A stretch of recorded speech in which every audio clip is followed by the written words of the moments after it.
Is Wall Street intentionally fueling the rise of the Chinese military?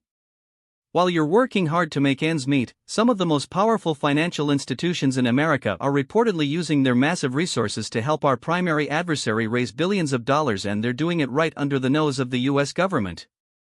Before we continue, if you want to stay on top of everything happening in US politics, hit that subscribe button right now and leave a like. It really helps this channel grow and ensures you don't miss our deep dives into the stories the mainstream media often ignores. Congressional investigators have just dropped a bombshell report that shines a light on a dark corner of American finance.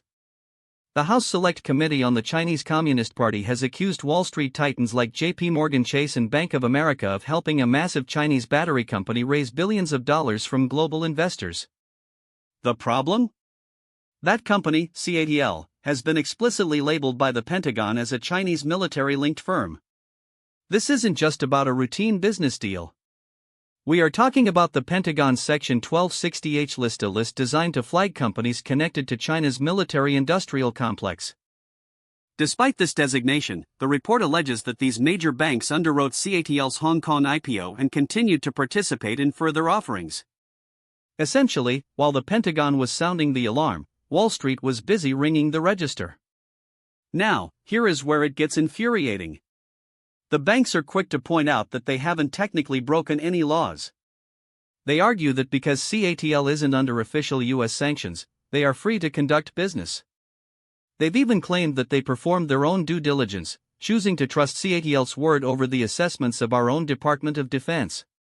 Documents cited in the report show that CATL provided identical responses to the bank's questions about military ties, effectively stonewalling the very people who were supposed to be conducting a deep investigation. What does this mean for you and for the future of this country? It means our own financial system is being weaponized against our national interest. By providing these companies with access to global capital, Wall Street isn't just giving them money, they're providing them with international legitimacy and credibility.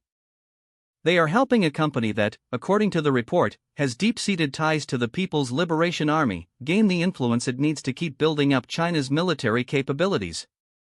We are living in a reality where the lines between commercial success and national security have blurred to the point of danger.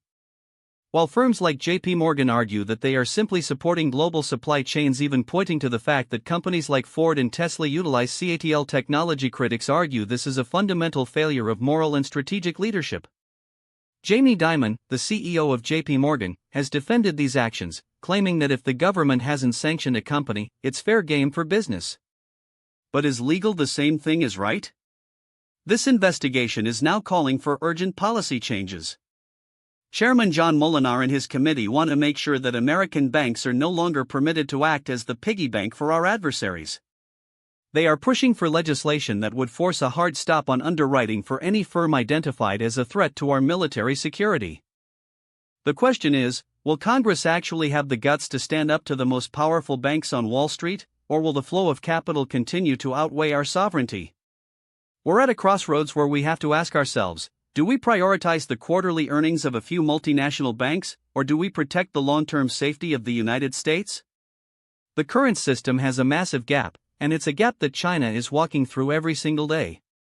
So what do you think about this? Should American banks be legally barred from doing business with companies that the Pentagon deems a threat to our national security, or is this just standard global business? Drop your opinion in the comments below. I read every single one, and I want to know where you stand on this. The facts are laid bare, and the influence of these institutions is undeniable. As this debate continues to rage in Washington, one thing is clear: the cozy relationship between Wall Street and Chinese military-linked entities is coming under fire like never before. Stay tuned, because this story is far from over. Thanks for watching.